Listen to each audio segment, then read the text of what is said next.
Hello hello hello everyone, welcome back. तो आज हम डिस्कस करेंगे प्रीवियस ईयर क्वेश्चन इलेक्ट्रिसिटी का। तो लास्ट प्रीवियस ईयर सोल्यूशन में हम लोग देख रहे थे 2018 का सोल्यूशन, और उसमें लास्ट क्वेश्चन बचा हुआ था और हमने उसको नहीं डिस्कस किया था क्योंकि टाइम एकदम आधा घंटा होने ही वाला था, है ना। तो आज हम उसको डिस्कस करेंगे और जाएंगे 2017 में, ठीक है। उसके बाद हम लोग सॉल्व करेंगे 2017 का क्वेश्चन। तो विदाउट डिले चलो स्टार्ट करते हैं। तो देखते हैं जो हमने क्वेश्चन छोड़ा हुआ था वो क्या है। तो क्वेश्चन है, there are 260 watt lamp and 280 watt fans in a house. मतलब एक घर है और वो घर में जो लैम्प है, लैम्प कितना है 60 वाट का, और क्वांटिटी कितना है उसका 2, कितना 2 लैम्प, ऐसे करके लिख दे क्या, 2 लैम्प है और ईच लैम्प का पावर कितना है 60 वाट। तो 2 लैम्प, तो 2 इंटू 60 तो कितना हुआ 120 वाट का पावर है पूरा पूरी। क्या तुम्हें समझ में आ रहा है? ठीक है सर। देखो लिख ऐसे रहे हैं ताकि थोड़ा सा इजी हो समझने में, ठीक है। और दूसरा हमारा 80 वाट का फ़ैन है, और कितना फ़ैन है सर? फ़ैन भी 2 है, यहाँ पर लिखा हुआ है 2 फैन, है ना। दिख रहा है क्या तुमको यहाँ पर चमकता हुआ? हाँ सर चमकता हुआ है, लेकिन आपने तो चमकता हुआ को, हाँ देखो अब दिख रहा है चमकता हुआ येलो कलर से। जी सर, देखो रेड भी कर दिया, 2 फैन। ठीक है सर जी, आगे बढ़ते हैं। तो 2 फैन, और 2 फैन मतलब 2 इंटू 80, तो टोटल कितना पावर होगा 160 वाट का पावर होगा। इसमें कोई शक वाली बात नहीं है, इतना तो तुमको समझ में आया होगा। मतलब घर में 2 फैन है और 2 लैंप है, और उसका पावर हमको दिया हुआ है इतना इतना पावर। और ये जो लैंप है यहाँ पर फिर एडिशनल इन्फॉर्मेशन दिया हुआ है कि ये जो लैंप है वो कितना रन कर रहा है, 5 आवर डेली रन कर रहा है, 5 आवर डेली रन कर रहा है। मतलब अगर मैं 2 फैन 2 लैंप को अगर साइमल्टेनियसली ऑन कर दूं, मतलब एक साथ, और ये लोग कितना घंटा चल रहा है, 5 घंटा। ठीक है सर। तो टाइम क्या है 5 आवर्स। ठीक है सर, 5 आवर समझ में आ गया। आगे बढ़ते हैं सर जी, क्या कैलकुलेट करना हमको बोला गया है कि कितना खर्चा होगा एक्सपेंस इन अ मंथ, एक मंथ में, मतलब एक्सपेंस हमको फाइंड करना है। Expense in a month, month मतलब यहाँ पर लिखा होगा 1 मंथ मतलब 30 डेज, मतलब 30 डेज काम करेगा। ठीक है सर, 30 डेज काम करेगा, 30 डेज काम करेगा। और 1 यूनिट इलेक्ट्रिसिटी का दाम कितना है 4 रुपीज़ है। मतलब अगर 1 यूनिट इलेक्ट्रिसिटी हम लोग यूज़ करेंगे तो 4 रुपये देना होगा। तो यहाँ पर ये दिया हुआ है 1 यूनिट, और हमको पता है 1 यूनिट मतलब कितना होता है 1 BOT का दाम कितना है 4 रुपीज़। ठीक है, और हमने ऑलरेडी लेक्चर में सीखा हुआ है कि 1 वोट कितना होता है 1 किलोवाट आवर। ठीक है, ये एनर्जी, अगर हम लोग इतना एनर्जी खर्चा करेंगे, सर जी कितना, अगर हम लोग 1 किलोवाट आवर एनर्जी खर्चा करेंगे तो वो हो जाता है 1 वोट। क्या तुम्हें ये समझ में आया? क्या ये सबको समझ में आ रहा है क्या भाई? तो ये सब जो भी है कच्चा छिट्टा है मेरे पास। देखो मैं इतना टाइम लगा के क्यों कर रहा हूँ, ताकि तुम उन सब को ग्रैब्स कर सको अपने दिमाग में, मतलब समझना इजी हो जाए।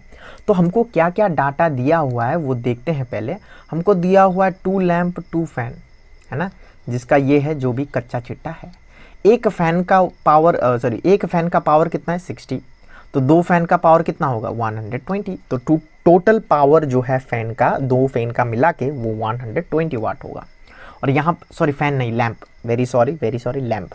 और उसके बाद 2 लैंप, जो 2 फैन है, एक फैन का 80 है तो 2 फैन का 260, तो टोटल पावर हो जाएगा। अगर मुझे कैलकुलेट करना है कि टोटल पावर, नेट पावर जो घर में खर्चा हो रहा है, जो यूज़ हो रहा है, तो कितना है नेट पावर 120 प्लस 160, तो कितना होगा टोटल 082, तो 200 वाट का नेट पावर यूज़ हो रहा है। ठीक है, और यहाँ पर देखो हमको यहाँ पर ये यूनिट पता होना चाहिए। अगर मुझे ये यूनिट पता चल गया तो मैं कितना खर्चा हुआ वो कैलकुलेट कर सकता हूँ। देखो ये जो किलोवाट दिख रहा है वो किसका यूनिट है? सर पावर का यूनिट है। और ये जो आवर है वो किसका यूनिट है? टाइम का यूनिट है। मतलब पावर और टाइम को मल्टीप्लाई करने पर एनर्जी मिलता है। ये फॉर्मूला हमको आना चाहिए, हमने सीखा भी है लेक्चर में, है ना। और उस एनर्जी को निकाल के मैं उसके हेल्प से मैं कैलकुलेट कर पाऊंगा कि कितना खर्चा होगा। अरे सर जी आप क्या बोल रहे हैं, हमको तो कुछ समझ में नहीं आ रहा है ना। देखो बहुत इजी तरीके से समझेंगे, मज़ा आएगा तुमको। देखो अभी मैंने ये फॉर्मूला यूज़ करके, सर जी कौन सा है, ये वाला यूनिट यूज़ करके एक फॉर्मूला बनाया खड़े खड़े। तुम भी कर सकते हो। चलो फॉर्मूला लिखते हैं। वी नो सर क्या जानते हैं कि एनर्जी जो होता है वो कितना होता है? P इंटू टी होता है। तो नेट पावर कितना है सर? 280। लेकिन जो हमको यहाँ पर चाहिए ये तो वाट में है ना, हमको क्या में चाहिए? किलोवाट। तो इसको किलोवाट में कन्वर्ट करने के लिए क्या करना पड़ेगा? 1000 से डिवाइड करना पड़ेगा, बन गया किलोवाट। क्या इसी में कन्वर्ट, छोड़ दो यहीं करते हैं। इनटू टाइम, टाइम कितना है यहाँ पर? आवर में है और बढ़िया है मेरे पास आवर में ही है टाइम, तो इसको 5 से मल्टीप्लाई कर देते हैं। अब सॉल्व करो। सॉल्व करने के लिए हम इसको काट कूट देंगे, इधर इधर काटेंगे और कुछ होगा नहीं होगा तो मल्टीप्लाई करो। 5 8 जा 40, 4 0, 5 to 10 11 12 13 14, तो 140/100 है ना। और इसको भी सॉल्व करने पर ये हो जाएगा 1.4 किलोवाट आवर। ठीक है, तो हमको एनर्जी मिल गया। क्या एनर्जी ही तो फाइंड कर रहे हैं, तो इतना मिल गया। ठीक है सर, अब इसी को ही क्या मैं बोल सकता हूँ भाई? इसी को ही क्या मैं ये बोल सकता हूँ? क्या मैं इसी को ही बोल सकता हूँ कि यही है 1.4 सर क्या वोट? क्या मैं ये बोल सकता हूँ? ठीक है सर, बोल सकते हो। लेकिन ये जो बोट है वो कितना दिन का है बताओ सर? ये जो बोट निकला है, ये एनर्जी जो है, एनर्जी इक्वल्स टू 1.4 बोट, ये कितना दिन का है सर? ध्यान से सोचने पर लग रहा है कि एक ही दिन का है ना, क्योंकि एक दिन में 5 घंटा चल रहा है, एक दिन में 5 घंटा चल रहा है। और ये सब पावर का हमने तामझाम किया, तो यहाँ पर हमको एक दिन का मिला है। तो in one day use of energy कितना है? 1.4 वोट। तो 30 डेज का कितना होगा? 30 डेज का सर 30 डेज में 1.4 इंटू 30 कर देंगे, है ना। तो ये पॉइंट हटेगा, यहाँ 10 आएगा, ये 0 0 कट हो जाएगा, 3 4 जा 12, तो 3 1 जा 3, 42 हो जाएगा। तो 42 वोट होगा 30 डेज में। क्या तुम्हें ये समझ में आया? क्या तुम्हें ये मैथ समझ में आ रहा है? हाँ सर, 1 डे में 1.4 था और 30 डेज में 42 है। तो अगर 30 डेज में 42 है मतलब टोटल एनर्जी कितना खर्चा हो रहा है? तो इन 30 डेज है ना 42 वोट एनर्जी इज यूज्ड। तो हमें पता है कि 1 वोट का प्राइस कितना है? 1 वोट का प्राइस कितना है? 4 है। तो 42 वोट का प्राइस कितना होगा बताओ भाई? तो 4 इंटू 42 करना पड़ेगा। 4 2 जा 8, 4 4 जा 16, तो 168 रुपीज़ खर्चा होएगा। तो इतना रुपीज़ खर्चा होएगा, इतना रुपीज़ हमको देना पड़ेगा। क्या ये समझ में आया तुमको कि नहीं समझ में आया? बहुत सिंपल है ना भाई? क्या ये सिंपल नहीं है? देखो एक बार, बहुत सिंपल है भाई, बहुत सिंपल है। थोड़ा सा ध्यान देना पड़ेगा तुमको, है ना। नहीं समझ में आ रहा क्या? देखो एक बार, या फिर री करके देखो। ये थोड़ा सा कॉन्सेप्चुअल हो सकता है, फिर भी अगर तुमको नहीं समझ में आ रहा तो बताना मुझे, ठीक है। मैं सॉल्व करके दूंगा तुमको फिर से। तो 2 लैंप है तो इतना पावर होगा टोटल, 2 फैन है तो टोटल पावर इतना होगा। और एक दिन में 5 घंटा चल रहा है तो नेट पावर 280 है। उसके बाद energy equals to P into T, तो एनर्जी इतना आ रहा है। और ये जो भी एनर्जी आया है वो एक दिन का है। कितना दिन का है? एक दिन का। तो अगर एक दिन का एनर्जी इतना है तो 30 दिन का कितना होगा? इंटू 30 करना पड़ेगा। तो ये 30 डेज का एनर्जी है। तो 30 डेज में अगर इतना एनर्जी यूज़ हो रहा है और हमको पता है कि 1 बोट में 4 रुपीज़ खर्चा हो रहा है, तो 42 बोट में 168 रुपीज़ खर्चा होएगा। बहुत सिंपल है ना भाई। चलो, तो फाइनली 2018 का क्वेश्चन पेपर सॉल्व हो गया है। अब हम जाएंगे 2017 में, ठीक है। चलो 2017 हो गया। तो 2017 का सबसे पहला क्वेश्चन देखो, 2017 का सबसे पहला क्वेश्चन देखो कि विच of the following physical quantity represent ampere. तो कौन सा फिजिकल क्वांटिटी एम्पियर को रिप्रेजेंट करता है। ओहो, देखो जो भी पढ़ा लिखा होगा ना वो क्या सोचेगा, एम्पियर, एम्पियर मतलब तो करंट है। हाँ करंट तो है, और हमें पता है कि करंट का formula I equals to Q by T होता है। आहा, ऊपर में कूलम नीचे में सेकंड, तो कहाँ दिख रहा है आंसर मुझे, कूलम और सेकंड यहाँ पर है, इसको टिक करेगा हड़बड़ी में और आगे बढ़ जाएगा, और फिर एकदम मुस्कुराते हुए आगे बढ़ेगा, लेकिन जैसे ही घर पहुँचेगा आंसर एनालाइज करेगा तो फिर मुँह लटक जाएगा। सर काहे, अरे भाई एक बार देखो तो सही ध्यान से क्या लिखा हुआ है, यहाँ पर साफ साफ दिख रहा है। इसका मतलब क्या होता है भाई, इसका मतलब क्या होता है, इसका मतलब होता है कूलम पर सेकंड। इसका मतलब क्या होता है, कूलम पर सेकंड। यहाँ पर तो कूलम सेकंड लिखा हुआ है, ये नहीं होगा आंसर, यहाँ पर कूलम सेकंड लिखा हुआ है, कूलम सेकंड लिखा हुआ है, कूलम पर सेकंड नहीं लिखा हुआ। तो इसका मतलब हम लोग थोड़ा सोचेंगे, नहीं ये आंसर नहीं हो सकता है, तो क्या होएगा आंसर। तो करंट का कोई दूसरा फॉर्मूला याद है हमको, तो थोड़ा सा सोचने में पता चल रहा है सर, हाँ एक बबीता इक्वल्स टू अय्यर बोल के कुछ था sir ji, Babita equals to Iyer, ऐसा कुछ फॉर्मूला हमने देखा हुआ था पहले। देखा हुआ है कि नहीं देखा हुआ है, हाँ सर देखा हुआ है। तो बबीता इक्वल्स टू अय्यर, यहाँ से आई का फॉर्मूला क्या बनता है, बबीता बाई आर। बबीता मतलब वोल्ट होता है, बबीता मतलब वोल्ट होता है, और नीचे रेजिस्टेंस मतलब ओम होता है। तो फॉर्मूला क्या हो जाएगा, वोल्ट, फॉर्मूला मतलब यूनिट, वोल्ट पर ओम, है ना। तो वोल्ट पर ओम कहाँ दिख रहा है, वो बी में दिख रहा है सर जी, तो यही होगा आंसर। बी फॉर बॉय को टिक करेंगे, आगे बढ़ जाएंगे, है ना। क्या तुम्हें समझ में आ रहा है, हाँ सर बहुत सिंपल है, ठीक है। चलो आगे बढ़े क्या, चलो दूसरा क्वेश्चन क्या है भाई, दूसरा क्वेश्चन है resistivity of which of the following decreases with increase in temperature. ओ हो सर जी, ये तो 2018 में भी आया था, मतलब कॉपी पेस्ट करके डाला हुआ है। तो ऐसा हम नहीं कह सकते हैं कि क्वेश्चन रिपीट नहीं होता है, क्वेश्चन रिपीट होता है लेकिन बहुत मिनिमम होता है।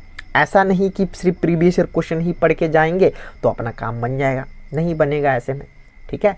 तो हाँ प्रीवियस ईयर क्वेश्चन से, मतलब प्रीवियस ईयर क्वेश्चन से क्वेश्चन आता है लेकिन इतना रिपीट नहीं होता है, यहाँ पर एकदम है ना भगवान भरोसे रिपीट हो गया तो क्या ही कर सकते हैं। तो पहला क्वेश्चन क्या है, resistivity of which of the following decreases with increase in temperature. Conductor, semiconductor, super conductor, insulator, हमने सीखा हुआ था। कंडक्टर के बारे में हमने क्या पढ़ा था पिछले बार, सर कंडक्टर में हम टेम्परेचर बढ़ाएंगे तो रेजिस्टेंस भी बढ़ जाएगा, है ना। यहाँ पर क्या बोला है कि टेम्परेचर बढ़ाने पर रेजिस्टेंस कम होना चाहिए, सर ऐसा उल्टा तो सेमीकंडक्टर में होता है ना। ओ भाई है कि नहीं, हाँ सर सेमीकंडक्टर में पढ़ा हुआ है, तो इसको टिक करेंगे और आगे बढ़ जाएंगे, तो ये होगा आंसर। क्या बहुत सिंपल नहीं था, है ना, बहुत सिंपल था ना भाई। चलो आगे बढ़ते हैं। ओ देखो यहाँ पर तो मैंने यूट्यूब का क्लिप भी उठा के लाया हो ताकि थोड़ा सा तुमको समझाने में आसानी हो, क्योंकि तुम लोग तो लेक्चर नहीं देखते हो, सीधा आ जाते हो, सर प्रीवियस ईयर को क्वेश्चन बता दो काम बन जाएगा, एग्जाम बाद पता चलेगा कितना काम बनाया है ना।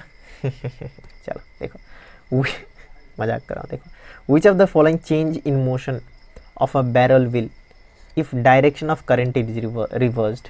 तो देखो हमने ये लेक्चर में पढ़ा हुआ था कि अगर करंट इस साइड से जा रहा है, करंट ऊपर से जा रहा है, ये नीचे में जाएगा, है ना, करंट नीचे में जाएगा, तो हमने ये पढ़ा हुआ था ऐसे, ये करंट का फ्लो बताता है ना, ये magnetic field north to south, और ये डायरेक्शन, तो ऐसे घूमता है, ऐसे मतलब यहाँ वीडियो में दिखा हुआ है कि ऐसे मतलब ऐसे करके रोटेट करता है, ऐसे करके रोटेट। लेकिन अगर यहीं पर अगर करंट उल्टा हो जाए, सर कैसे उल्टा, अगर करंट उल्टा हो जाए, उल्टा मतलब ऐसे फ्लो करने लग जाए, बैटरी को चेंज कर दिया हमने, उधर उधर, इधर पॉजिटिव इधर नेगेटिव कर दिया, ठीक है। तो अगर करंट इधर से जाए तो क्या होएगा, करंट ऊपर से जा रहा है तो अब ऐसे करके घूमेगा, समझ में आ रहा है क्या भाई। तो उल्टा हो जाएगा ना, तो क्या हो जाएगा, direction what happens, what will change, तो direct what will change, rotation, direction of rotation, direction of rotation of barrel wheel, barrel नहीं बारलो बोलते हैं इसको, बार्लोज व्हील ऑल्सो रिवर्स्ड। ठीक है, बहुत सिंपल है। तो पहले अगर व्हील ऐसे करके घूम रहा था तो जैसे ही हम लोग करंट को चेंज कर देंगे तो वो भी ऐसे करके घूमने लग जाएगा। ठीक है, समझ में आ रहा है क्या? तो उसके बाद अगर हम जाएंगे नेक्स्ट क्वेश्चन में, तो क्या है next question? How much work has to be done when 1 coulomb of charge is taken against the potential difference of 1 volt. ये तो बहुत सिंपल लग रहा है सर। हाउ मच वर्क करना पड़ेगा, कितना काम करना पड़ेगा अगर मुझे 1 कूलम चार्ज को लेके जाना है against the potential difference of 1 volt. तो हमने ये क्वेश्चन करा हुआ है, क्वेश्चन मतलब ये टॉपिक करा हुआ है कि जो वोल्ट होता है वो क्या होता है? Work done per unit charge. तो अगर मुझे कैलकुलेट करना है वर्क डन, तो वर्क डन होता है वी क्यू। तो यहाँ दिया हुआ potential difference 1 volt into 1 coulomb. तो आंसर आएगा वर्क डन कितना होना चाहिए? 1 वोल्ट कूलम, और 1 वोल्ट कूलम को ही बोलते हैं 1 जूल। तो how much work has to be done? 1 joule work has to be done.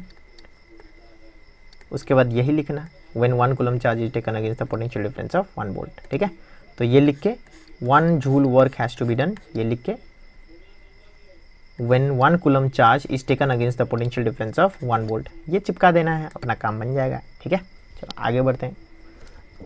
आगे क्या है क्वेश्चन में? आगे क्वेश्चन है हम लोग का, an electric bulb of resistance 440 ohms, है ना। एक बल्ब है जिसका रेजिस्टेंस कितना है? जिसका रेजिस्टेंस है 440 ओम्स। शायद ये वाला नहीं समझ में आ रहा होगा ना, इसी से करेंगे। तो रेजिस्टेंस है 440 ओम, और जो वोल्ट जिसके साथ कनेक्टेड हुआ है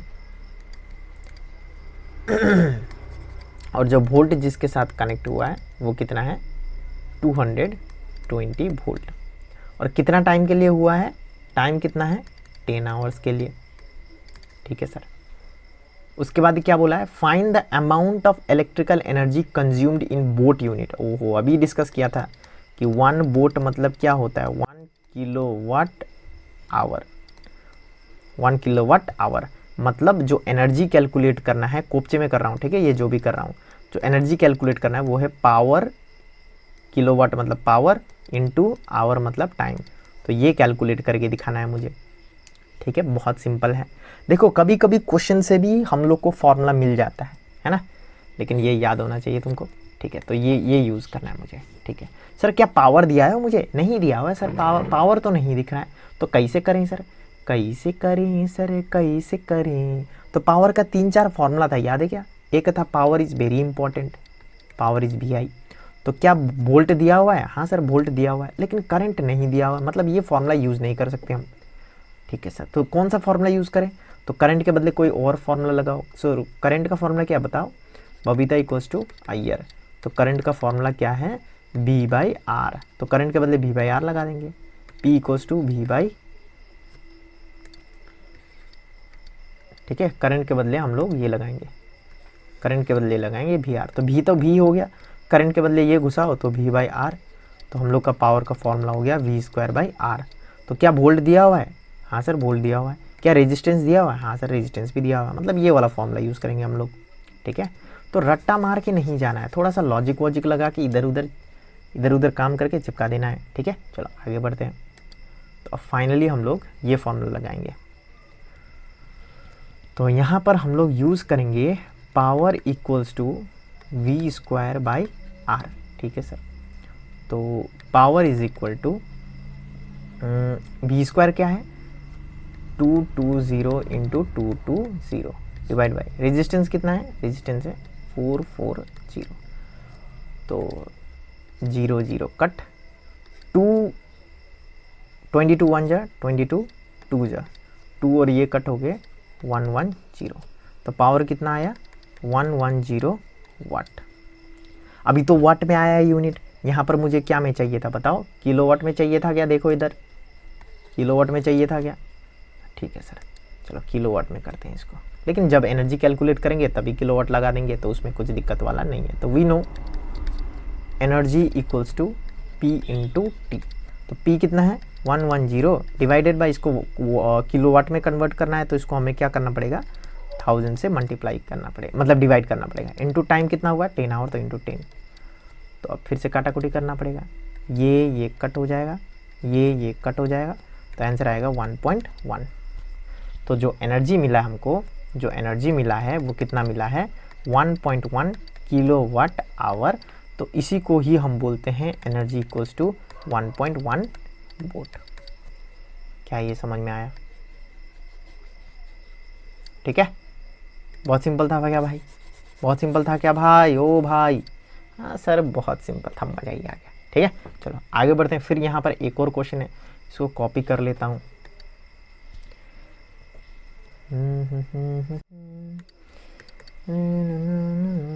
चलो अब इसको सॉल्व करते हैं। यहाँ क्या लिखा है? ओहो, ये और क्वेश्चन है। चलो पहले इसको कर लेते हैं। ठीक है, एक काम करते हैं, ये जो क्वेश्चन है ना, ये बढ़िया क्वेश्चन है, मैं इसको सेपरेटली डिस्कस करूँगा, क्योंकि मुझे यहाँ पर ना एक गलती है जो स्टूडेंट हमेशा करता है ये क्वेश्चन में, वो मैं इसको थोड़ा टाइम देके सॉल्व करना चाहता हूँ। ठीक है, तो इस क्वेश्चन को जैसे हमने वो पहला वाला क्वेश्चन किया था, उसको हम नेक्स्ट वीडियो में देख लेंगे, जब हमको एक्स्ट्रा टाइम, मतलब ज़्यादा टाइम मिलेगा। ठीक है, इसको कर लेते हैं नेक्स्ट वीडियो में, दिक्कत मत लो। ठीक है, इसको पढ़ लेना भाई, इसमें कोई समझाने वाला बात नहीं है। ठीक है, ये कर लेना खुद से। Mention 2 advantage of CFL lamp over incandescent lamp.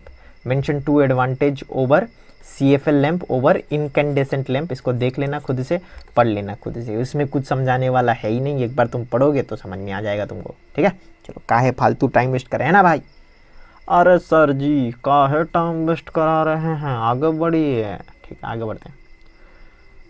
Right Faraday's law of electromagnetic induction. क्या फैराडे लॉ हमने नहीं सीखा था? बोलो भाई। हाँ सर सीखा था। क्या सीखा था बताओ? तो क्विकली हम लोग यहाँ डिस्कस कर लेंगे। कोपचे में हमने सीखा था, फैराडे ने बताया था कि सर जैसे जैसे हम मैग्नेट को मूव करते हैं क्लोज कंडक्टर में, तो करंट प्रोड्यूस होता है, करंट इंड्यूस्ड हो जाता है। तो फर्स्ट लॉ में हमने सीखा था कि अगर हम मैग्नेटिक फ्लक्स को चेंज कराएंगे तो करंट इंड्यूस्ड होगा। दूसरा में हमने सीखा था कि जितना जल्दी जल्दी मैग्नेटिक फ्लक्स को चेंज करेंगे उतना ज़्यादा मैग्नीट्यूड ऑफ करंट प्रोड्यूस होगा। याद है कि नहीं है तुमको? सर याद है, तो वही लिखना है सर। तो लिखते हैं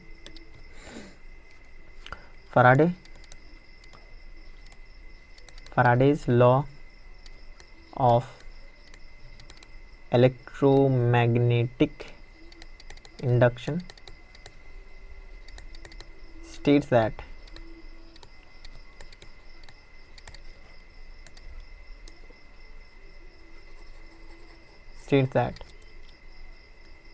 फर्स्ट लॉ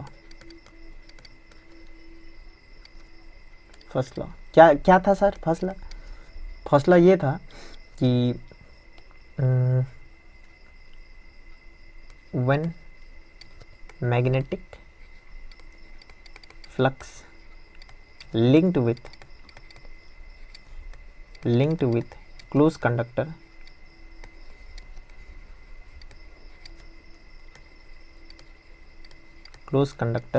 is changed,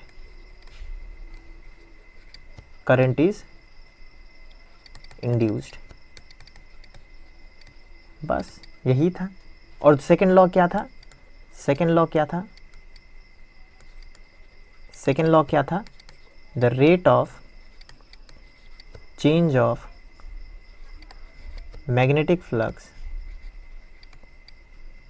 अरे यार, rate of change of magnetic flux is directly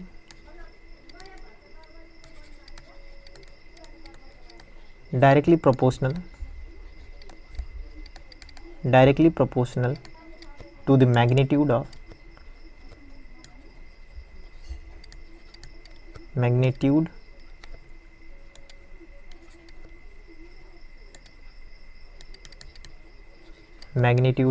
induced current। बस बहुत सिंपल। और व्हाट इज, और एक और क्वेश्चन है, what is mean by alternating current? तो alternating current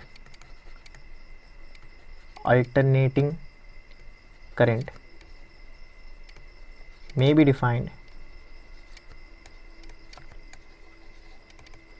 may be defined as the current whose magnitude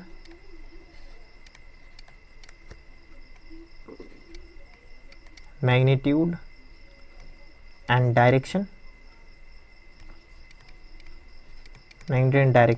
changes periodically। बस very simple है ना। जो भी मैंने यहाँ पर डिस्कस किया वो पहले ही लेक्चर में डिस्कस किया हुआ है। यूट्यूब लेक्चर फॉलो करो, वहाँ पर डिटेल में मैंने सब कुछ एक्सप्लेन किया हुआ है। और ये जो क्वेश्चन मैं डिस्कस कर रहा हूँ यहाँ पर जो भी प्रीवियस ईयर क्वेश्चन डिस्कस कर रहा हूँ, ये तुम्हें यहाँ पर ये सब टॉपिक के साथ और ज़्यादा फैमिलियरिटी हो इसीलिए करा रहा हूँ। तुम जाके मेरा प्रीवियस ईयर क्वेश्चन भी डाउनलोड करके देख लो, वहाँ से भी तुम पढ़ोगे तो कुछ नहीं जाने वाला। लेकिन एक बार अगर मैं यहाँ पर सॉल्व करा दूंगा तो क्या होएगा, तुमको लगेगा कि हाँ कुछ सॉल्व तो किया है और हमने ये लेक्चर में भी देखा हुआ था। ठीक है, समझ में आया? तो ज़्यादा तुमको लॉजिक समझ में आएगा। मैं यहाँ पर और भी कॉन्सेप्ट क्लियर कराने का ट्राई करता हूँ। जो वहाँ पर नहीं समझ में आया यहाँ समझ में आएगा, और अगर तुमको यहाँ पर नहीं समझ में आया है तो वहाँ पर जाके वीडियो देखो तो समझ में आया है। ठीक है, तो चलो अभी हमने 2017 और 2018 का क्वेश्चन पेपर सॉल्व कर लिया। 2017 का एक न्यूमेरिकल्स बचा हुआ है, उसमें थोड़ा सा स्टूडेंट लोग गलती करते हैं, तो वो हम थोड़ा ज़्यादा टाइम देके मैं इन्वेस्ट करके वहाँ पर सिखाना चाहता हूँ। तो आज के लिए इतना ही। Thank you guys.